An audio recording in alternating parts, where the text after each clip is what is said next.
thừa chia tình tình nhẹ nhau thấu diệu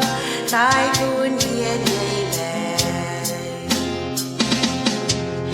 nhẹ bao sự thấy nhẹ nhẹ tiền thì ta nhẹ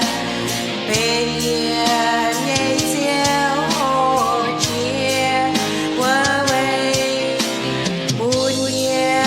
nhẹ nhau sao đi quan hay sao nhẹ về đây xuân buồn thì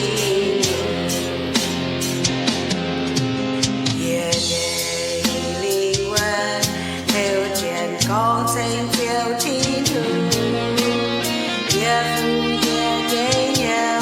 buồn chiều chiều đưa ấy tu nhẹ ham chia nhẹ thừa chia tình tình nhẹ nhau thấu diệu tai buồn nhẹ nhẹ nhẹ bao sự thấy nhẹ nhẹ tiền thì ta